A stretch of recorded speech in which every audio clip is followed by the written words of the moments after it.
Praise the lord. దేవునికి స్తోత్రం కలుగును గాక. ప్రియమైన దేవుని బిడ్డలారా, దేవుని వాక్యము మనలను ఆదరిస్తుంది, దేవుని వాక్యము మనలను ధైర్యపరుస్తుంది, దేవుని వాక్యమే మనకు సాంత్వనను కలిగించి పరభాగ్యం చేర్చడానికి కావలసిన సిద్ధపాటును అనుగ్రహిస్తుంది. కనుక దేవుని వాక్య ధ్యానంలో కొన్ని విషయాలు మనం నేర్చుకుందాం. ఒక మాట నేను అంటున్నాను, వద్దు లేదు అని దేవుని దగ్గర నుంచి వచ్చింది అనుకోండి, దాని అర్థం ఏమిటంటే ఇంకా కాదు అని అర్థం, అప్పుడే కాదు అని అర్థం. When no from God is just simple not yet. When God say no, no అంటే ఇంకా ఇవ్వనని కాదు, కాదు అని కాదు, నాట్ ఎట్. దేవుడు చేయబోతున్నాడండి. ఖచ్చితంగా ఆయనను వెంబడిస్తున్న బిడ్డల విషయంలో ఆయనకంటూ ఒక ప్రత్యేకమైన ఉద్దేశం ఉంటుందండి. ఈరోజు ఈ వాక్యాన్ని వింటున్నటువంటి మీతో అంటున్నాను, మీ గురించి కూడా దేవుడికి ఒక ఉద్దేశం ఉందండి. ముందు మనము మన ఉద్దేశాలు నెరవేర్చుకోవడానికి పడే తపన, ఆశ కంటే కూడా అయ్యా నీ ఉద్దేశం ఏదో అది నాలో జరిగించు అని ఒక ప్రత్యేకమైన సిద్ధపాటును కలిగి దేవుని వాక్యాన్ని ధ్యానిద్దాం. ఇర్మియా ద్వారా దేవుడు ఒక అద్భుతమైన వచనాన్ని మనకు అందించారు. నేను 2003 సంవత్సరంలో ఒకానొక పరిస్థితుల్లో చాలా కురిగిపోయాం. ఒక్కసారిగా అందరూ మమ్మల్ని త్రోసేసినట్టుగా నన్ను, నా పాస్టర్ గారిని, నా చిన్న కొడుకుని వదిలేశారు. అన్ని కుటుంబం నుంచి వచ్చిన నేను, మా వాళ్ళు ఆల్రెడీ ముందుగానే వదిలేశారు. ప్రభు కుటుంబంలోకి చేరిన నాకు వీళ్ళు కూడా మమ్మల్ని వదిలేసిన అనుభవంలోకి వెళ్ళిపోయాం. ఆ సమయంలో ప్రియులారా, ఏమి చేయాలో తెలియక ఒక దైవజనుడు దగ్గరికి వెళ్ళినప్పుడు మా పాస్టర్ గారు చాలా కుమిలిపోయారు. అప్పుడు ఆ దైవజనుడు ఆదరిస్తూ ప్రవచనాత్మకంగా ఒక మాట చెప్పారు. ఇది 2003లో జరిగింది. అదే మాట నేను మీకు చెప్తున్నాను. ఇర్మియా గ్రంథం 29వ అధ్యాయం 11వ వచనంలో ఇలా ఉంది, నేను మిమ్మల్ని గూర్చి ఉద్దేశించిన సంగతులను నేను ఎరుగుదును, రాబోవు కాలమందు మీకు నిరీక్షణ కలుగునట్లుగా అవి సమాధానకరమైన ఉద్దేశములే కానీ హానికరములైనవి కావు. ఇదే యెహోవా వాక్కు. So God knows everything about you. God is having mere plans about your growth. నీ ఎదుగుదలకు, నీకున్నటువంటి సమస్యల పరిష్కారానికి దేవుడి దగ్గర ఉద్దేశాలు ఉన్నాయి. మనము మన ఉద్దేశాలు నెరవేర్చుకోవడానికి ప్రయత్నిస్తున్నంతసేపు ఫెయిల్ అవుతూనే ఉంటాం. కానీ ఒకసారి ఆలోచిద్దాం, వై వీఆర్ గెట్టింగ్ ఫెయిల్యూర్స్. అపజయము అనేది మనకి ఎందుకు కలుగుతుందంటే, అది అపజయము దేవుడు కల్పించింది అయితే దానినే దేవుడు అవకాశంగా మారుస్తాడు. When you are getting failures, they are not at all failures. They are opportunities to receive something else. అందుకని నన్ను అపజయానికి నువ్వు కృంగాల్సిన అవసరం లేదు, అపజయానికి పడిపోక్కర్లేదు. మేము కూడా కృంగిపోయాం ఆ రోజు. కానీ ఆ దైవజనుడు అన్నాడు, దేవునికి మీ గురించి ఒక ఉద్దేశం ఉంది. ఆ 2003 సంవత్సరంలో అందరూ మమ్మల్ని తృణీకరిస్తే మమ్మల్ని దేవుడు వదలలేదు. ఈరోజు ఈ స్థాయికి నన్ను దేవుడు తీసుకొచ్చాడు. మీ విషయంలో కూడా ఇదే మాట జరుగునుగాక. దేవుడికి కొన్ని ఉద్దేశాలు ఉన్నాయి. ఆ ఉద్దేశము జరగడానికి అందులోకి మనం రావాలి. ఆ ఉద్దేశము నా దేవుడు కలిగి ఉన్న దాంట్లోకి నన్ను నడిపించు అని ప్రార్థన చేసుకోవాలి. మన ఉద్దేశాలన్నీ బయలుపరిచేస్తాం. మనకి నచ్చకపోతే పాస్టర్లు మార్చేస్తాం, చర్చిలు మార్చేస్తాం. అంతే తప్ప దేవుడికి ఒక ఉద్దేశం ఉందని తగిన సమయమందు ఆయన మనల్ని హెచ్చించున్నట్లుగా ఆయన బలిష్ట చేతుల క్రింద దీన మనస్కులుగా ఉండి సాగాలి అనే ఆయన ఉద్దేశాన్ని అర్థం చేసుకోలేకపోతున్నాం. ఈరోజు క్రైస్తవ్యంలో ఇంత రచ్చ లేక చికాకులు, ఇంతగా క్రైస్తవ్యం అవమానించబడుతుందంటే దానికి ఒకటే కారణం, దేవుడి ఉద్దేశం మనం అర్థం చేసుకోవట్లే. కష్టాలు వస్తాయి, ఇరుకులు వస్తాయి, సమస్యలు వస్తాయి, కానీ దేవుడు ఉన్నాడుగా. నేను మళ్ళీ చెప్తున్నాను, నేను మిద్యానీయుల మధ్యలో ఓడిపోయిన స్థితిలో ఉన్నారండి. ఇశ్రాయేలు పక్షంగా వాళ్ళందరూ మొరపెట్టుకున్నప్పుడు దేవుడు గిద్యోను లేవనెత్తాడు. కానీ గిద్యోను ఉద్దేశం వేరు. నేను కనిష్ఠుడిని అయిపోయాను, మా కుటుంబమే వేస్ట్, అసలు మాకెవరున్నారు తోడు, మాకు ఎందుకు ఇన్ని కష్టాలు, మాకే ఎందుకు ఇన్ని కష్టాలు అనుకొని తన ఉద్దేశాన్ని ఎలా మార్చుకున్నాడంటే, దేవునితో ఉండడం కంటే కూడా నా పని నేను చేసుకొని బతికితే బతికినంతకాలం బతికి పోదామన్నట్లుగా గానుగుల చాటున గోధుమలను దొల్లగొట్టుకుంటున్న స్థితిలో దేవుడు వచ్చి గిద్యోను బలపరిచాడు. నీ ఉద్దేశం అది, you would like to do like that. కానీ నేను ఒక విషయం చెప్తున్నాను, నేను నీకు తోడుగా ఉండబోతున్నాను. ఇశ్రాయేలీల పక్షంగా నా ఉద్దేశాన్ని నెరవేర్చడానికి ఆటంకంగా ఉన్నటువంటి ఆ మిథ్యానుల్ని జయించగలిగే శక్తి నీకు ఇవ్వబోతున్నాను. నిన్ను ఒక సైన్యంగా మార్చబోతున్నాను. గిద్యోను సైన్యం మిథ్యానుల్ని తూత్తునీళ్ళ కింద కొట్టేసేటట్టు చేశాడు. నీ ఉద్దేశం ఈరోజు డిప్రెస్ అయిపోతున్నావు. అడుగుతున్నాడండి ఏలియా గారు, అమ్మా కొంచెం మంచినీళ్ళు తెచ్చిపెట్టమ్మా అని. అప్పుడు ఆ విధవరాలు అంటుంది, సారేపతి విధవరాలు, మా దగ్గర అప్పం ఒకటైనా లేదు, నేను నా కొడుకు పిండి పిసికే తొట్టిలో పిండి ఇంత, నూనె బుడ్డిలో నూనె ఇంత, ఒక అప్పం చేసుకొని చచ్చిపోవడానికి పొలాలు ఏరుకోవడానికి వచ్చాను. అది నీ ఉద్దేశం. నీ ఉద్దేశం you would like to die. ఈ పరిస్థితులు మా ఎవరు మార్చలేకపోతున్నారు. మా బాధ మా తల్లిదండ్రులకు అర్థం కావట్లే, మా బాధ మా పిల్లలకు అర్థం కావట్లే, మా బాధ పాస్టర్ గారు అర్థం చేసుకోలేకపోతున్నాడు. వీళ్ళెవ్వరూ అర్థం చేసుకోరు, చేసుకోకూడదు కూడా. ఒకవేళ ఎవరైనా చేసుకోవాలి అనుకుంటే అది నువ్వు నమ్ముకున్న దేవుడే. నీ దేవుడే నీకు శక్తి ఇవ్వబోతున్నాడు. నీ దేవుడే తన ఉద్దేశాన్ని ఎడల నెరవేర్చబోతున్నాడు. కల వచ్చింది, అన్నలతో కల పంచుకున్నాడు. విచిత్రం ఏంటంటే ఆ కళలు ముందు బాగానే విన్నారు. ఎప్పుడైతే నాకు మీరందరూ వచ్చి సాగిలు పడతారన్న మాట నచ్చక వాళ్ళు కొట్టడం ప్రారంభించారు. ఆశ్చర్యం ఏంటో తెలుసా అండి, అతని మీద కసి పెంచుకున్నారు. తండ్రి చేత ప్రేమించబడుతున్నాడని బాధ మరింత పెరిగిపోయింది. చివరికి అతన్ని చంపేద్దాం అనుకునేంత ఉద్దేశంలోకి వాళ్ళు వెళ్ళిపోయారు. ఆశ్చర్యం చెప్పన ప్రియులారా, అలాంటి యోసేపు జీవితం మనకి బాగా తెలుసు. ఎన్నో కష్టాలు, చివరికి అమ్ముడైపోయాడు, బానిసగా వెళ్ళిపోయాడు, అవమానాన్ని ఎదుర్కొని జైలు పాలైపోయాడు.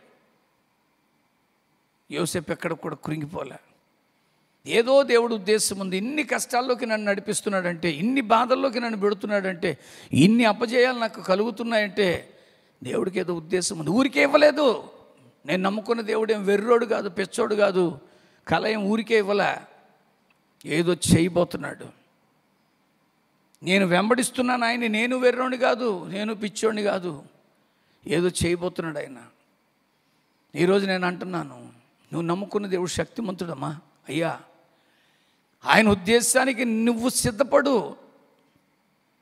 ఆఖరికి దేవుడు యోసేపుకి ఏ దర్శనాన్ని అయితే కళ రూపంలో ఇచ్చాడో ఆ కళ నెరవేరిన తర్వాత ఆదికాండం 50వ అధ్యాయంలో 20వ వచనంలో ఒక మంచి మాట అంటున్నాడండి.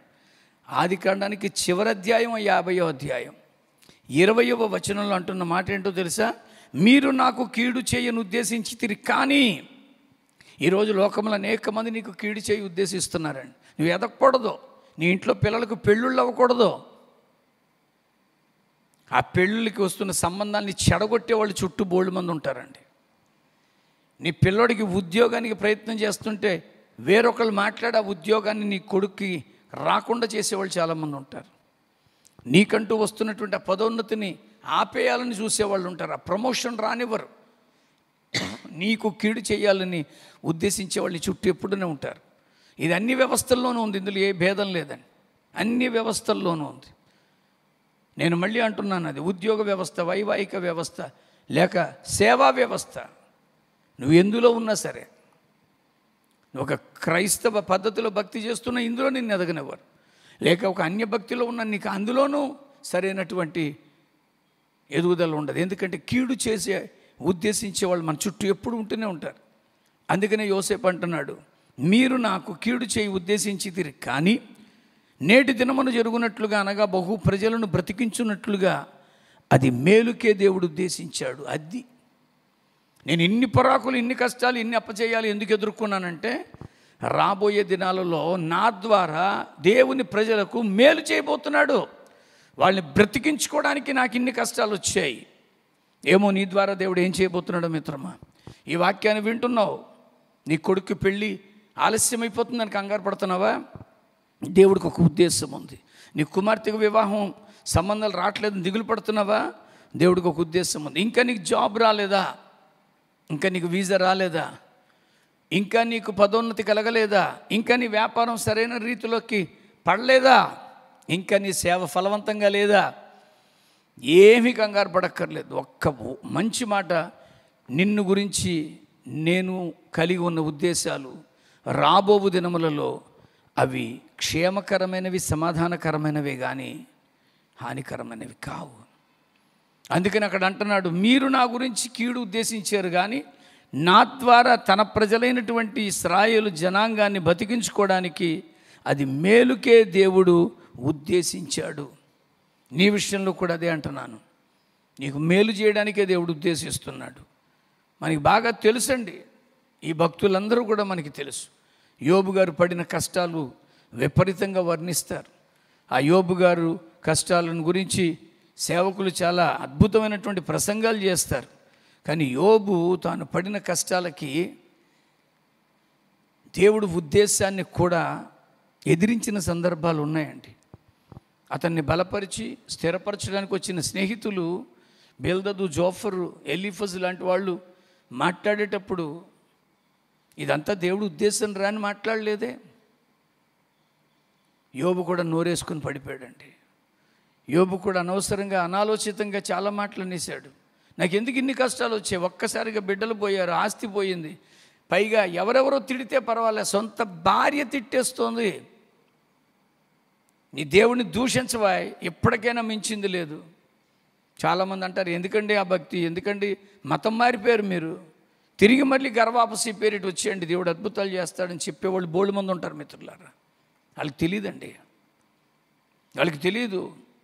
నువ్వు ఊరికే రాలేదండి. ఒక అన్య కుటుంబంలో పుట్టిన నిన్ను దేవుడు తన బిడ్డగా చేసుకున్నాడంటే దాని వెనక ఒక ఉద్దేశం ఉందండి. నన్ను పిలుచుకున్నాడంటే నా వెనకాల దేవుడికి ఒక ఉద్దేశం ఉంది. ఆ ఉద్దేశాన్ని నెరవేరునట్లుగా నేను ఆ ఉద్దేశం వైపు నా అడుగులు వేస్తున్నాను. అందుకని యోబు ఏమంటాడో తెలుసా? యోబు గ్రంథానికే చివరి అధ్యాయం 42వ అధ్యాయం. ఆ 42వ అధ్యాయం మొదటి వచనం నుంచి చదువుతున్నాను. అప్పుడు యోబు యెహోవాకు ఇలాగ ప్రత్యుత్తరం ఇచ్చాను, నీవు సమస్త క్రియలను చేయగలవనియు. Everything God can perform. ఆలస్యం అవుతుంది అనుకుంటే నువ్వు కంగారు పడుతున్నావు అని అర్థం. When no from God is simple, not yet. ఇప్పుడు జరగలేదు అంటే ఖచ్చితంగా తర్వాత జరగబోతుందండి. ఇప్పుడు ఇవ్వలేదు అంటే ఏదో ఒక రోజు నీకు ఇస్తాడు. ఒకవేళ నీకు ఎప్పటికీ రాలేదంటే అది నీకు మంచిది కాదు కనుకే చేయడు. నాకు మంచిది కాదు కనుక నా దగ్గరికి ఎటువంటి వ్యసనపూరిత సంగతులు రావు. నాకు మంచిది కాదు కనుకనే నాకు ఆశలు లేవు. నాకు మంచిది కాదు కనుకనే దేవుడు కొన్ని నాకు దూరం చేశాడు. నీకు అంతే మిత్రమా. అందుకనే యోబు ఏమంటున్నాడో తెలుసా? నువ్వు సమస్తమును చేయగలవు. తర్వాత అంటున్న మాట, నీవు ఉద్దేశించింది ఏది నిష్ఫలము కానేరదని నేను ఇప్పుడు తెలుసుకున్నాను. 41 అధ్యాయాలన్నీ చదువుకుంటే, ఫ్రెండ్స్తో ఉన్న డిస్కషన్, దేవుడితో మాట్లాడుకున్న మాటలు, చివరికి దేవుడితో అంటున్నాడు యోబు, నీ ఉద్దేశం ఎప్పటికీ నిష్ఫలం కాదయ్యా. ఎందుకు ఇన్ని పోగొట్టేసావు? ఎందుకింత నష్టపోయాను? ఎందుకింత బాధపడుతున్నాను? ఎందుకింత దుఃఖం వస్తుంది? ఎందుకు నేను ఒక్కడిని ఇలాగ అయిపోయాను? చాలామంది అనుకుంటారు, మాకే ఎందుకు జరగాలి, మా బతుకులకి ఇలాగ ఎందుకు అవ్వాలి? దాని వెనకాల దేవుడికి ఒక ఉద్దేశం ఉందండి. అందుకని అక్కడ అంటాడు, నీవు ఉద్దేశించినది ఏదియు నిష్ఫలము కానేరదనియు ఇప్పుడు నేను తెలుసుకున్న జ్ఞానము లేని మాటల చేత ఆలోచన నిరర్ధకము చెయ్యు వీడెవడు, అలాగున వివేచన లేని వాడనైనా నేను ఏమియు ఎరగక నా బుద్ధికి మించిన సంగతుల గురించి మాట్లాడాను. నీ పరిస్థితి అర్థం కాక పాస్టర్ గారు అంటారు, అమ్మ అంత మంచి జరుగుద్ది, ఈడెవడు చెప్పడానికి, వీడికి ఏం తెలుసు మన కష్టం అసలు. ఈ పాస్టర్లంతే నొల్లుకుపోవడానికి వస్తారు, ఈ గురువులంతే వీళ్ళకేమో బ్రహ్మాండంగా కూర్చొని కబుర్లు చెప్తారు. నోటికి మనకు కష్టం వచ్చినప్పుడు మాట్లాడేస్తాం. అందుకని అక్కడ అంటాడండి, ఏమి ఎరగక నా బుద్ధికి మించిన సంగతుల గురించి నేను మాట్లాడేశాను. ఈరోజు నువ్వు అలా మాట్లాడొద్దు మిత్రమా. దేవుడికి ఒక ఉద్దేశం ఉంది, జరగబోతోంది. ఆయన ఉద్దేశాలు ఎప్పుడు నిష్ఫలము కావు, నిరర్ధకము కావు. కనుక దేవుని సాన్నిధ్యంలో దేవుడికి అద్భుతం చేయడానికి సిద్ధంగా ఉన్నాడు. ఆ సిద్ధపడినటువంటి స్థితిలో నువ్వు ఆ ఉద్దేశం నాలో నెరవేరాలి ప్రభు అని ఆయన చెప్పినటువంటి కార్యాలు చేసి ఆయన వేసినటువంటి మార్గంలో అడుగులు వేసి ముందుకు సాగు. 21వ కీర్తనలో 11వ వచనంలో ఒక మాట చెప్తున్నాడండి ఆయన. వారు నీకు కీడు చేయవలనని ఉద్దేశించిది దురోపాయము పన్నిరి. ఈరోజు నీ మీద ఒక ఉపాయము పన్నుతున్నారు.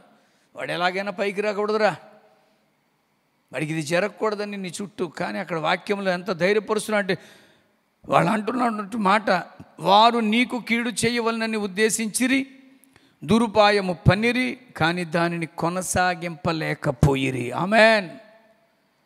నీ మీద ఇప్పుడు వస్తున్నటువంటి అభాండాలు, నీకు ఇప్పుడు వస్తున్నటువంటి ఫెయిల్యూర్స్ కొనసాగవు. అన్నీ ఆగిపోయే రోజు వచ్చాయి. అన్నీ ఆగిపోయే రోజు తీసుకొస్తున్నాడు దేవుడు. నిశ్చయంగా తన ఉద్దేశాన్ని ఎడల నెరవేరబోతుంది.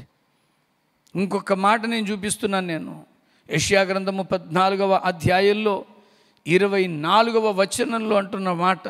యెషయా గ్రంథం 14వ అధ్యాయం 24వ వచనంలో దేవుని యొక్క ఉద్దేశం మన ఎడల నెరవేరునుగాక. సైన్యములకు అధిపతియగు యెహోవా ప్రమాణపూర్వకంగా ఇలా సెలవిస్తున్నాడు, నేను ఉద్దేశించినట్లు నిశ్చయముగా జరుగును, నేను యోచించిందే స్థిరపడుతుంది. నీ ఉద్దేశాలు నెరవేరట్లేదని దేవుని వదిలేకు. నీ ఉద్దేశాలు నెరవేరట్లేదని గర్వాపసి పట్టకో. నీ ఉద్దేశాలు నెరవేరలేదని చెప్పేసి దూషించకు. ఆయన అంటున్నాడు, ఈ మాట నీతోనే మాట్లాడుతున్నాడు మిత్రమా, నేను ఉద్దేశించినట్లు నిశ్చయముగా జరుగును. ఒకరోజు క్షేమాన్ని నువ్వు చూడబోతున్నావు, ఒకరోజు మేలు నువ్వు చూడబోతున్నావు. మించి ఏమన్నాడు తెలుసా, నేను ఏదైతే యోచిస్తున్నానో, ఏదైతే నీ ఎడల నేను కలిగి ఉన్నానో అది స్థిరం చేయబోతున్నాను. కనుక ప్రియమైన దేవుని బిడ్డ, నువ్వు దిగులు పడిపోయి ఆందోళన పడిపోయి నా జీవితంలో ఎందుకు ఇలా జరుగుతుందని ఎక్కడ కూడా అనుకోకు. దేవుడి ఉద్దేశాలకు అవకాశం కల్పించు. దేవుడు తన ఉద్దేశాన్ని నెరవేర్చడానికే తన ప్రియకుమారుడైన యేసుక్రీస్తు వారిని మానవ రూపంలో మన కొరకు రక్షకుడిగా పంపాడు. అందుకే హెబ్రీయులకు రాసిన పత్రికలో పౌలు భక్తుడు 6వ అధ్యాయము 17వ వచనం 18వ వచనంలో అంటాడు, కలిపి ఉంటాయి అవి, ఈ విధముగా దేవుడు తన సంకల్పము నిశ్చయమైనదని ఆ వాగ్దానమునకు వారసులైన వారికి మరి నిశ్చయముగా కనబరచవలనని ఉద్దేశించిన వాడై తాను అబద్ధమాడజాలని నిశ్చలమైన 2 సంగతులను బట్టి మన ఎదుట ఉంచబడిన నిరీక్షణను చేపట్టుటకు శరణాగతులమైన మనకు బలమైన ధైర్యము కలుగునట్లు ప్రమాణము చేసి వాగ్దానాన్ని దృఢపరుస్తున్నాడు. ఖచ్చితంగా దేవుడు తన ఉద్దేశాన్ని మేడలు చేయబోతున్నాడు. నీ ఉద్దేశాలు నెరవేర్చుకోవడానికి ఆలోచన చేయకు. అయ్యా నీ ఉద్దేశములు నా జీవితంలో జరగాలి, నా ఉద్దేశాలు కాదయ్యా, నాకు వచ్చే తలంపులు కాదయ్యా. అందుకని ఆయన అంటాడు, మీ తలంపులు వంటివి కావు నా తలంపులు, మీ ఆలోచన వంటివి కాదు నా ఆలోచనలు, మీ ఉద్దేశ్యముల వంటివి కాదు నా ఉద్దేశ్యములు. మిమ్మల్ని హెచ్చించబోతున్నాను. ఇర్మియా ద్వారా అంటున్నటువంటి ఆ మాట, నేను మిమ్మల్ని గురించి ఉద్దేశించిన సంగతులు నేను ఎరుగుదును, ఆయనకి తెలుసు. రాబో దినములలో మీకు నిరీక్షణ కలుగునట్లుగా అవి సమాధానకరమైన ఉద్దేశములే కానీ హానికరమైనవి కావు. కనుక దేవుడి ఉద్దేశానికి లోబడదామా? దేవుడి ఉద్దేశం మనలో జరుగునట్లుగా సిద్ధపడదామా? అలాగున్నది దేవుడి ఉద్దేశానికి మన సమస్యలను అప్పగిద్దాం. ఆయనే తన ఉద్దేశాలను మన ఎడల నెరవేర్చునుగాక. ప్రార్థన. పరిశుద్ధుడైన దేవ, కృపగల మా తండ్రి, మా ఎడల నీకున్న ఉద్దేశం గొప్పది. ఆ ఉద్దేశం నెరవేర్చబడ్డానికి మేము నీ ఉద్దేశంలోకి రాలేకపోతున్నామేమో. మాకున్న శారీరక, మానసిక, భౌతిక, ఈ లోక సంబంధమైన ఆటంకాల వల్ల నీ ఉద్దేశం వైపు అడుగులు వెళ్ళిపోతున్నాం. మమ్మల్ని నడిపించి నీ ఉద్దేశము మా ఎడల, మా కుటుంబాలలో మాకు ఇవ్వబడిన సమస్త స్వాస్థ్యములు జరుగునట్లుగా నీ వాక్యము ద్వారా హెచ్చరించి బలపరిచినందుకు కృతజ్ఞతలు చెల్లిస్తూ ప్రార్థించి పొందుకుంటున్నాం పరమ తండ్రి. ఆమెన్. తండ్రి, కుమార, పరిశుద్ధాత్మ త్రియేక దేవుని సహాయ సంకల్పములు, ఆయన ఉద్దేశములు మీ ఎడల నెరవేరునట్లుగా మిమ్మల్ని నడిపించునుగాక. Amen. God bless you. Praise the lord.